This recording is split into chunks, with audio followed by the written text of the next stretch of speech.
तर मी अमेय स्वागत करतो तुमचं अमेझिंग इंजिनियर्सवर। तर महाट्रान्सकोचे फॉर्म फिलअप करताना बऱ्याच मुलांना क्वेश्चन्स आले होते, काही काही डाऊट होते, त्यांनी टेलिग्रामवर यूट्यूबवर मला मेसेज केलेले, ते एक एक करत आपण ते सगळे डिस्कस करूया।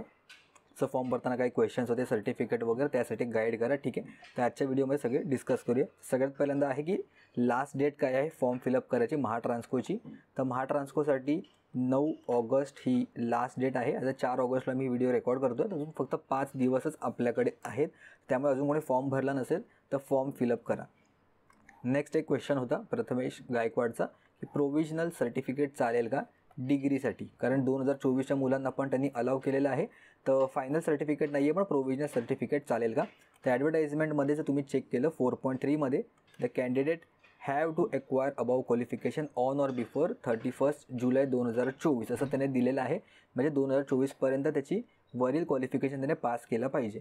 तर आत्ता पण 31 जुलैच्या आधी तुझ्याकडे प्रोविजनल सर्टिफिकेट जरी असेल तरी चालू शकतं। फायनल सर्टिफिकेट जरी नसेल किंवा तुमचं ॲटलिस्ट रिझल्ट जरी लागला असेल फायनल, सगळे मेरिट सगळेच्या सगळे सेमिस्टरचे तुमच्याकडे सर्टिफिकेट असतील किंवा ॲटलिस्ट जे काही गॅजेट कॉपी वगैरे असेल तरीसुद्धा चालेल, आणि प्रोविजनल जरी असेल तरीसुद्धा चालेल। फायनल सर्टिफिकेट नसेल तरी काही हरकत नाही। ओके, त्याच्या बाबतीत डाऊट असेल काही तर आय होप क्लिअर झाला असेल। त्यानंतर क्वालिफिकेशनसाठी जे मी सांगितलं काय काय ते डिग्री प्रोविजनलसुद्धा असेल तरी चालेल, काही हरकत नाही आहे। फक्त 31 जुलैच्या आधी तुमचा रिझल्ट वगैरे लागला पाहिजे। अजून 31 जुलै कशासाठी त्यांनी मेन्शन केली आहे तर एज डिसाईड करण्यासाठी की 38 वर्ष 43 वर्ष जे सगळीकडे एज आहे, 45 वर्ष किंवा 57 इयर्स, तर हे जे वय आहे हे 31 जुलै 2024 या नंबरवरून ह्या डेटवरून डिसाईड होईल। तर त्यामुळे 31 जुलै कशासाठी इम्पॉर्टंट आहे ते आपण डिस्कस केलं। अजून पुढचे क्वेश्चन डिस्कस करूया। सर माझी ओपन कॅटेगरी आहे आणि घरचं इन्कम 8 लाखापेक्षा जास्त आहे, याचा अर्थ इथे नॉन क्रिमिलियर तर निघणार नाही आहे आणि ओपन कॅटेगरी असं त्याने मेन्शन केलेलं आहे। तर मी वुमन रिझर्वेशनला अप्लाय करू शकते का, ठीक आहे। ॲडव्हर्टाइजमेंटमध्ये जर तुम्ही 6.8 बघितला तर त्याच्यामध्ये लिहिलं आहे the condition for submission of non creamy layer certificate for woman reservation from open category is now cancel. The women candidates who desire to avail the benefit of women reservation except SC, ST and open will have to submit the non-creamier certificate of financial year 24-25. म्हणजे open category, SC category आणि ST category या 3 कॅटेगरीसाठी तुम्हाला कुठलंही additional woman रिझर्वेशनसाठी non creamy layer certificate submit करायची गरज नाही आहे। ते फक्त आणि फक्त ह्या 3 कॅटेगरी सोडून उरलेल्या ज्या कुठल्या कॅटेगरीज आहे रिझर्वेशनमध्ये तिकडे जर तुम्हाला वुमन रिझर्वेशन हवं असेल तर तुम्हाला नॉन क्रिमिलियर सर्टिफिकेट दाखवावं लागेल किंवा वुमन रिझर्वेशनसाठी जे सर्टिफिकेट आपण म्हणतो ते तुम्हाला प्रोव्हाइड करावं लागेल। ओके, SC, ST आणि ओपनला वुमन रिझर्वेशनसाठी कुठलाही ॲडिशनल सर्टिफिकेट द्यायची गरज नाही आहे। पुढचा क्वेश्चन आहे, मेरी फ्रेंड है उसकी NTC कैटेगरी है, उसको वुमन रिजर्वेशन सर्टिफिकेट निकालना पडेगा क्या। ओके, तर जसं मी सांगितलं SC, ST आणि ओपनला फक्त लागणार नाही आहे, बाकी उरलेल्या सगळ्याच्या सगळ्या रिझर्वेशनसाठी तुम्हाला नॉन क्रिमिलियर सर्टिफिकेट द्यावं लागेल किंवा वुमन रिझर्वेशनसाठी जे सर्टिफिकेट लागतं ते तुम्हाला प्रोव्हाइड करावं लागेल। नेक्स्ट आहे लेफ्ट हँड थंब इम्प्रेशन पूर्ण लेफ्ट हँड हवा का। ओके, इथे क्लिअर कट त्यांनी ॲडव्हर्टाइजमेंटमध्ये मेन्शन केलेलं आहे की left hand thumb impression, thumb म्हणजे अंगठा, फक्त अंगठ्याचं इम्प्रेशन द्यायचं, पूर्ण हाताचं इम्प्रेशन द्यायचं नाही आहे। आणि क्लिअर हवं का थंब इम्प्रेशन। ओके, जर तुमच्याकडे अजून पण टाईम आहे, फॉर्म फिल नाही केलं आहेत तर क्लिअर काढू शकता ना तुम्ही अजून पण। जर तुमच्याकडे फॉर्म फिलअप नसेल केले तर दुसऱ्या पेजवर तुम्ही क्लिअर थंब इम्प्रेशन घ्या, ते इंक पुसून काढा, परत थंब इम्प्रेशन द्या, हात धुवून काढा। ओके, तर त्यामुळे पूर्ण हाताचं द्यायचं नाही आहे, फक्त थंबचं म्हणजे अंगठ्याचं, डाव्या हाताच्या अंगठ्याचं द्यायचं आहे। त्यात पण कुठल्या कलरने द्यायचं आहे ते सगळं मी ऑलरेडी आधीच्या क्वेश्चन जे डिस्कस केले त्या सगळ्या गोष्टी मी मेन्शन केलेल्या आहेत।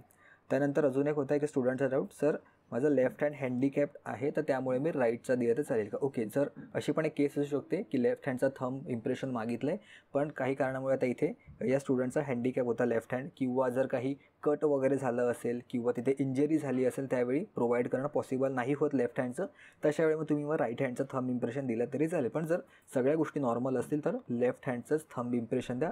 इंक वगैरे कुठली वापरायची आहे, इंकचा कलर कुठला हवा आहे ते मी लास्ट व्हिडिओमध्ये मेन्शन केलेलं आहे, हवे तर त्याची लिंक पण मी प्रोव्हाइड करेन तुम्हाला खाली डिस्क्रिप्शनमध्ये किंवा चॅनलवर गेला तर तुम्हाला मिळूनच जाईल।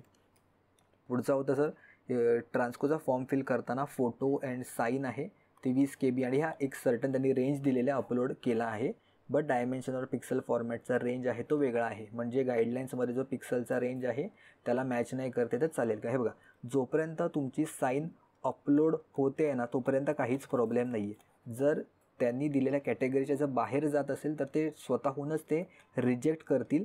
पण जर ते अपलोड करायला देत आहेत तर काहीच प्रॉब्लेम येणार नाही. किंवा जर बोलतात काही जण ब्लर दिसते आहे, साईन ब्लर दिसते आहे किंवा नीट क्लिअर दिसत नाही आहे, एकदम साईज त्याची स्मॉल झालेली आहे, तर काहीच प्रॉब्लेम नाही आहे. छोटी जरी साईज असेल तरी अपलोड होण्याशी आपल्याला जे काय आहे ते घेणं देणं आहे. जर अपलोड होते तर काहीच प्रॉब्लेम नाही आहे, स्वतःहून नाही तर ते रिजेक्ट करतील. थंब इम्प्रेशनचा फोटो व्हर्टिकली अपलोड झाला तर काही प्रॉब्लेम नाही येणार. कोणी असं कुठेच दिलेलं नाही की हॉरिझॉन्टल झाला पाहिजे की व्हर्टिकल झालं पाहिजे. हे तुमचेच सगळ्या मुलांचे डाऊट आहेत. तर तसं काही टेन्शन घेऊ नका. जर जसं अपलोड होतं आहे त्याप्रमाणे अपलोड होऊ दे. ओके. आणि शक्यतो काढायचा जर तुम्हाला डाऊट असेल तर ब्लर निघत असेल तर परत फोटो अपलोड करा ना, नवीन फोटो काढून. अजूनही आपल्याकडे 9 ऑगस्टपर्यंत वेळ आहे ना. ह्या बाबतीत टेन्शन घेण्यासारखं काय आहे? ह्याच्यामध्ये तुम्ही अजूनही काम करू शकता ना. ह्याच्या बाबतीत मुलांना नसलं पाहिजे माझ्या मते डाऊट. जी गोष्ट तुमच्या हातात आहे ती अजूनपर्यंत करू शकता ना. डेट तर गेली नाही आहे. सर मला नॉन क्रिमिलियर 1 ऑगस्टला मिळालेलं आहे तर काय प्रॉब्लेम येईल का? ओके. सगळ्यात पहिल्यांदा आपण ह्या क्वेश्चनचं उत्तर बघूया नॉन क्रिमिलियरच्या बाबतीत. तर आता नॉन क्रिमिलियर कोणाकोणाला द्यायचं आहे? The principle of creamy layer has been made applicable to all the categories except SC आणि ST. तर शेड्यूल कास्ट आणि शेड्यूल ट्राईब ह्यांना नॉन क्रिमिलियर सर्टिफिकेट सगळ्यात पहिल्यांदा द्यायचं नाही आहे. उर्वरित सगळ्यांना म्हणजे VJA, NTB, NTC, NTD, SBC आणि OBC ह्यांना नॉन क्रिमिलियर उत्पन्नाचा दाखला द्यावा लागेल. पुढे आता काय मेन्शन केलेलं आहे? The backward class category candidates except SC, ST will have to submit non creamy layer. म्हणजे वरचे जे काही दिलेले आहेत इथे नंबर ऑफ कॅटेगरीज त्यांना नॉन क्रिमिलियर सबमिट करावं लागेल for the current financial year. Okay. हे अजून एक इम्पॉर्टंट आहे. फॉर करंट फायनान्शियल इयर 2024 आणि 25. तर ह्याच्यामध्ये कुठेही डेट मेन्शन केलेली नाही आहे. ओके. जे आपण म्हणत होतो 31 जुलै 2024 ही तारीख मला ह्या क्लॉ अंतर्गत हा जो पॉईंट मेन्शन केलेला आहे ॲडव्हर्टाईजमेंटमध्ये तिथे कुठेही मला तारीख दिसत नाही आहे. त्यामुळे 31 तारखेच्या नंतर जरी आला म्हणजे 1 ऑगस्टला जरी आला तरी आपण म्हणू शकतो की हे व्हॅलिड आहे, तुम्ही भरू शकता. ओके. स्पेसिफिकली मी नॉन क्रिमिलियरसाठी सांगतो, मनाने सांगत नाही आहे. तुम्हाला पॉईंट पण कुठे आहे ते पण दाखवतो ॲडव्हर्टाईजमेंटमध्ये. AEची मी ॲडव्हर्टाईजमेंट ओपन केलेली 6.5मध्ये तुम्हाला इथे दिसेल की करंट फायनान्शियल इयर फक्त 2024-25मध्ये ते व्हॅलिड असायला पाहिजे. ओके. करंट फायनान्शियल इयरमध्ये 2026पर्यंत जरी व्हॅलिड असेल तरी काही प्रॉब्लेम नाही. बऱ्याच जणांचा हे पण डाऊट होता की 24-25 लिहिलं आहे म्हणजे फक्त एका वर्षासाठी काय, असं नाही. काही जणांकडे 3 वर्षाचं आहे तर तरीसुद्धा काही हरकत नाही आहे. 2024-25मध्ये ते व्हॅलिड असणार आहे. हा एक पहिला क्वेश्चन झाला. दुसरा आहे बट 31 जुलैच्या अगोदरची डेटच हवी आहे का? कंपल्सरी नाही. नॉन क्रिमिलियरसाठी त्याची काहीच गरज नाही आहे. फक्त करंट फायनान्शियल इयरमध्ये ते व्हॅलिड असलं पाहिजे. आणि डोमिसाईलची पण सेम डेट आहे का? ओके. आता डोमिसाईल बाबतीत आपण डिस्कस करूया. हां, हे नॉन क्रिमिलियरचं झालं. 6.2मध्ये जर तुम्ही चेक केलं तर caste certificate and domicile issued by the competent authority valid on the date of eligibility म्हणजे 31 जुलै 2024. तर डोमिसाईल सर्टिफिकेट आहे हे तुमचं 31 जुलैच्या आत असेल तर आपण त्याला व्हॅलिड कन्सिडर करू शकतो. किंवा 31 जुलैला 1 ऑगस्ट किंवा त्यानंतर असेल तर ह्याचा अर्थ असेल की 1 ऑगस्टच्या नंतर हे सर्टिफिकेट व्हॅलिड आहे. तर त्यामुळे डोमिसाईलसाठी तुम्हाला 31 जुलैच्या आधीचं सर्टिफिकेट लागेल आणि कास्ट सर्टिफिकेटसाठी सुद्धा. ओके. नॉन क्रिमिलियरसाठी गरज नाही आहे डेटची 31 जुलैची, पण कास्ट सर्टिफिकेट आणि डोमिसाईल सर्टिफिकेटसाठी ही डेट तुमच्यासाठी इम्पॉर्टंट आहे. आणि जर डोमिसाईल सर्टिफिकेट नसेल तर तुम्हाला फॉर्मच फिल करता येणार नाही. The candidates applying for the post should be domicile of the Maharashtra state. Clear cut mention केलेला आहे. ठीक आहे. जाऊया पुढच्या क्वेश्चनकडे. सर SCBC सर्टिफिकेट नाही मिळालं अजून, टोकन नंबर आहे, discom transfer form token number टाकून फिल केला आहे तर चालेल का? Please reply. तर SCBC सर्टिफिकेटचा बऱ्याच मुलांना प्रॉब्लेम झालेला आहे की अजून काही जणांचं सर्टिफिकेट आलेलं नाही आहे, त्यांच्याकडे टोकन नंबर आहे. ओके. तर आत्ता आपल्याकडे फक्त टोकन नंबर आहे तर तुम्ही टोकन नंबर टाकून फॉर्म फिलअप करू शकता. कारण SCBCचं बऱ्याच जणांना आलेलं नाही आहे, तर हा बऱ्याच जणांचा प्रॉब्लेम आहे. ठीक आहे. तर त्यामुळे काही स्टुडंटने कॉल करून विचारलं होतं हेल्पलाईन नंबरला, तर तिथे टोकन नंबर जर तुमच्याकडे असेल तर तो तुम्ही टाकून फिलअप करू शकता. ओके. हेल्पलाईन नंबरला जर तुम्हाला बाकी काही डाऊट असतील तर हेल्पलाईनला तुम्ही कॉल करून विचारा. मी आपल्या टेलिग्रामच्या ग्रुपवर पण हेल्पलाईन नंबर टाकेन, किंवा जर पॉसिबल झालं तर ह्याच्या डिस्क्रिप्शनमध्ये किंवा कमेंटमध्ये मी पिन करेन तो हेल्पलाईन नंबर. ओके, तो सुद्धा त्याच्या बाबतीत नोटिफिकेशन आलेलं आहे. नेक्स्ट क्वेश्चन आहे, नॉन क्रिमिलियर 3 ऑगस्ट आणि कास्ट सर्टिफिकेट 1 ऑगस्टचं आहे, चालेल का फॉर महाट्रान्सको AE 2024. आणि इथे त्याने दिलं की टोकन नंबर जो माझा आहे तो 16 जुलै आणि 24 जुलैचा आहे. ओके, आता SEBCसाठी जसं मगाचा क्वेश्चन होता, तर SEBCचं सर्टिफिकेट आत्ता रिसेंटली मिळायला लागलं, तर त्यामुळे त्यांना जे नवीन मुलं आहेत त्यांना सर्टिफिकेट मिळत नाही आहे. पण जर तुझं ऑलरेडी अदर दॅन SEBC वगैरे असेल तर त्याच्यामध्ये तुझ्या हातात सर्टिफिकेट आता आलेलं आहे 1 तारीख आणि 3 ऑगस्टला. ओके, नॉन क्रिमिलियरचा तसा पण काही प्रॉब्लेम नाही आहे. कास्ट सर्टिफिकेट जर आपण म्हणालो तर ते 1 ऑगस्टला आलेलं आहे. तर जो तुम्हाला मी पॉईंट दाखवला त्याच्या अकॉर्डिंग हे चालणार नाही आहे. 31 जुलैला ते व्हॅलिड असायला हवं होतं. भले टोकन नंबर तुझ्याकडे आधीचा होता, पण सर्टिफिकेट आता तुझं आलेलं आहे, तर त्यामुळे कदाचित ते लोक प्रॉब्लेम करू शकतील ह्याच्या बाबतीत. तर माझं पर्सनल सजेशन मत आहे की तू मग ओपन कॅटेगरीमधून भरलास तरी चालेल. जर तुला डाऊट असेल की ॲक्सेप्ट करतील की नाही करतील, कारण सिलेक्शन झाल्यानंतर जर मग रिजेक्ट केलं तर त्यामुळे मग खूप जास्त प्रॉब्लेम होऊ शकतो. म्हणजे आपल्याला वाईट वाटेल की सिलेक्शन होऊनसुद्धा आपल्याला ॲक्सेप्ट नाही केलं. तर तुझ्याकडे ओपनमधून फॉर्म फिल करायचा ऑप्शन आहे, तर तू ओपनमधून फॉर्म फिल करू शकतो. रिझर्वेशन तुला तिथे मिळणार. हे माझं पर्सनल मत आहे आणि मी तुला पॉईंट पण दाखवले ॲडव्हर्टाईजमेंटच्या अकॉर्डिंग. तुमच्याकडे पण जर कास्ट सर्टिफिकेट जर 1 जुलै नंतर असेल तर तुम्ही ओपन कॅटेगरीमध्ये भरू शकता. अजून पण आपल्याकडे डेट अवेलेबल आहे, 9 ऑगस्टपर्यंत आहे. BE पर्सेंटेजमध्ये 6.83 CGPA टाकला, आणखी एकदा फॉर्म फिलअप करावा लागेल का? ओके, त्याने पर्सेंटेज विचारले तर शक्यतो पर्सेंटेज टाका. इथे CGPA टाकलं तर कदाचित नंतर डिस्क्रिपन्सी वगैरे होऊ शकतील. प्रत्येक युनिव्हर्सिटीचा एक फॉर्म्युला असतो, त्याच्यामध्ये आपण CGPAला जो CGPA देतात त्याला आपण पर्सेंटेजमध्ये कन्वर्ट करतो, राईट. प्रत्येक युनिव्हर्सिटीप्रमाणे चेंज होतो. तुमचा युनिव्हर्सिटीचा तुमच्या मार्कशीटच्या बॅक साईडला अवेलेबल असतो. बऱ्याचदा मार्कशीटच्या बॅक साईडला अवेलेबल असेल तो जो फॉर्म्युला आहे, तो कन्वर्जन फॉर्म्युला, तो तिथे चेक करा, किंवा ऑनलाईन पण तुम्हाला मिळून जाईल, किंवा मग आता तुम्ही कॉलेजमध्ये कॉल करून विचारू शकता. ओके, तर या मुलाला मी सांगितलं पण की पॉसिबल असेल तर न्यू फॉर्म भरून टाक म्हणून. ओके, तसं छोट्या ज्या गोष्टी ज्या काय असतील की ज्या तुमच्याकडे अजून पण चेंज करणं पॉसिबल असेल, 4-5 दिवस आहेत, फॉर्म चेंज करू शकता तुम्ही. म्हणजे कसं मनात आपल्या डाऊट नाही राहत आणि रिलॅक्स आपण मग पुढचा अभ्यास करू शकतो. नाही तर कंटिन्युअसली आपल्या बॅक ऑफ द माइंड त्याच गोष्टी चालू राहतात. पुढचा क्वेश्चन आहे, ट्रान्सकोमध्ये डॉक्युमेंट्स 31 जुलै अगोदरच लागत आहे आणि त्यांनी OBC नॉन क्रिमिलियर 2024-25 फायनान्शियल इयरचं मागितलं आहे, तर ते माझं नॉन क्रिमिलियर आता ऑगस्टमध्ये निघालं तर चालेल का? ओके, नॉन क्रिमिलियरच्या बाबतीत मी सगळ्या गोष्टी मेन्शन केलेल्या आहेत, कारण टेलिग्राम यूट्यूबवर काही जण नॉन क्रिमिलियर 31 जुलैच्या अगोदरच म्हणत आहेत. नाही, ह्या मुलाने करेक्ट ॲनालिसिस केलेलं आहे, त्याने वाचलेलं आहे प्रॉपर जे काय आहे ते, की 2024-25चं त्यांनी फायनान्शियल इयरसाठी मागितलेलं आहे. काय? Non creamy layer. Okay, caste certificate domicile 31 जुलैचं हवं आहे. नॉन क्रिमिलियर फक्त त्यांनी करंट फायनान्शियल इयरचं मागितलं आहे, त्यामुळे चालेल. 31 जुलैचं जरी असेल, 31 जुलैनंतर जरी असेल तरी चालेल, फक्त ते 24-25साठी व्हॅलिड पाहिजे. 2024पर्यंतच किंवा 23-24चा व्हॅलिडिटी असेल तर ते चालणार नाही. सर, नॉन क्रिमिलियरची व्हॅलिडिटी 31 मार्च 2025पर्यंतची आहे, नवीन काढावं लागेल का? हे चालून जाईल. ओके, गरज नाही आहे नवीन काढायची. 2025 म्हणजे ते 24-25पर्यंत व्हॅलिड आहे. 2025 आहे फायनान्शियल इयर, ते 31 मार्चपर्यंत व्हॅलिड असतं, तर त्यामुळे 31 मार्च 2025ला हे नॉन क्रिमिलियर सर्टिफिकेट चालेल. ओके, नॉन क्रिमिलियर बाबतीत वगैरे बऱ्याच जणांचे डाऊट होते. पासपोर्ट साईज फोटो अपलोड करताना स्पेक्स केला तर काही प्रॉब्लेम आहे का? म्हणजे स्पेक्सचा चष्मा वगैरे घातला तर काय प्रॉब्लेम आहे का? ॲज सच असा काय प्रॉब्लेम नाही आहे, पण तुमच्याकडे अजूनही वेळ आहे. तुम्ही न्यू फोटो काढू शकता ना. न्यू फोटोला अजून किती 2 दिवस लागतात फक्त, अजूनही आपल्याकडे 5 दिवस आहेत, अवेलेबल आहेत, काढू शकता तुम्ही. तेच बोलतो, मनात जर तुमच्या काही डाऊट ठेवू नका अजिबात, की अरे माझा फॉर्म ॲक्सेप्ट होईल का, रिजेक्ट होईल का.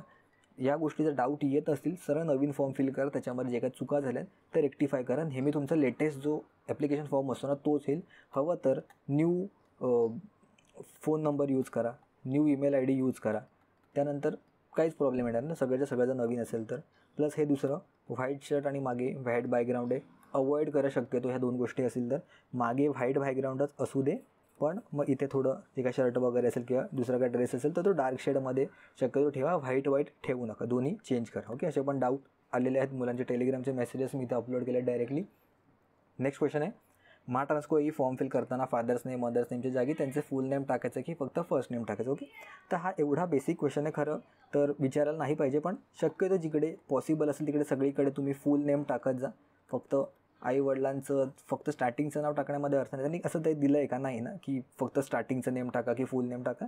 जर फुल नेम टाकण्यासाठी तेवढे कॅरेक्टर पण अवेलेबल आहेत ना, 35 कॅरेक्टर, तर टाका ना बिंदास फुल नेम. त्याच्या बाबतीत काय एवढं टेन्शन घ्यायचं.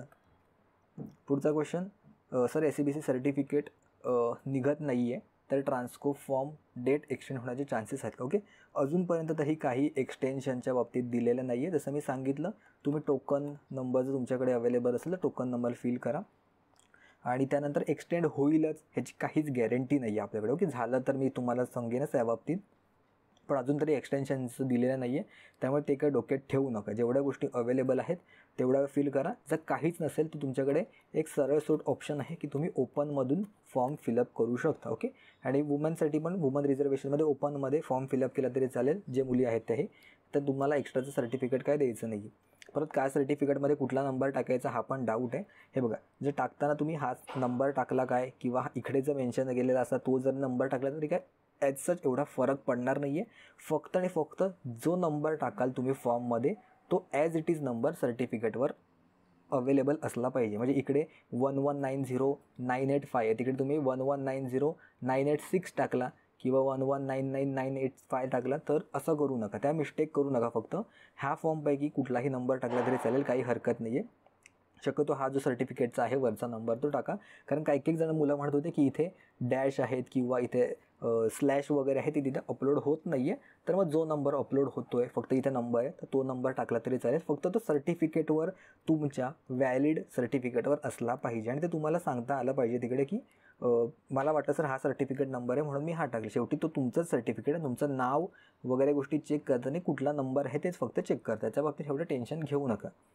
सर माझ्याकडून रिझल्टची डेट न टाकता प्रिंटिंग डेट टाकली गेलेली आहे तर काय करू सांगा. ओके, काही प्रॉब्लेम नाही आहे. जे मी सांगितलं जसं इथे कास्ट सर्टिफिकेटच्या बाबतीत सांगितलं, कुठली पण डेट टाकली तरी काही हरकत नाही, फक्त ती व्हॅलिड डेट असावी, ते सर्टिफिकेटवर ॲज इट इज असावी जी तुम्ही तुमच्या फॉर्ममध्ये सबमिट केलेली आहे. तर सर माझा AEचा फॉर्म फिलअप झाला आहे पण पेमेंट फेल्युअर येते तर काय करायचं आहे.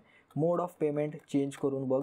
मोड ऑफ पेमेंट 2-3 मेथडने चेंज होऊ शकतं. म्हणजे सगळ्यात पहिल्यांदा UPI असेल तर कार्ड वापरून बघ, कार्ड नसेल ते पण चालत नसेल तर नेट बँकिंग करून बघ, किंवा हे तीनने पण ऑप्शनने होत नसेल तर मग सरळ ब्राउझर चेंज करून बघ. ह्याने पण प्रॉब्लेम होतो कधी कधी.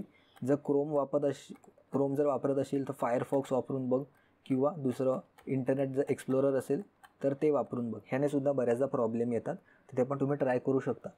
सर -4चा चष्मा चालणार का महाट्रान्सको विद्युत सहाय्यक. ओके, चष्म्याच्या बाबतीत तर याचं तशी काहीच गाईडलाईन नाही आहे विद्युत सहाय्यकसाठी, तर तुम्ही फॉर्म फिलअप करू शकता. ओके, फक्त कलर ब्लाइंडनेस वगैरे त्या गोष्टी चेक केल्या जातात. नंबरच्या बाबतीत एवढं काही दिलेलं नाही आहे, तर तुम्ही फॉर्म फिलअप करू शकता, काही हरकत नाही. जर तुम्हाला अजूनही डाऊट असेल एक्झॅक्ट स्पेसिफिकली तर जे मी सांगितलं हेल्पलाईन नंबरला तुम्ही कॉल करा, विचारा, सगळे डाऊट तुमचे क्लिअर होतील. कारण तुमचे काही काही गोष्टी आहेत ते खूप स्पेसिफिक डाऊट असतात, तर त्यामुळे ते तुम्ही विचारू शकतात बिंदास.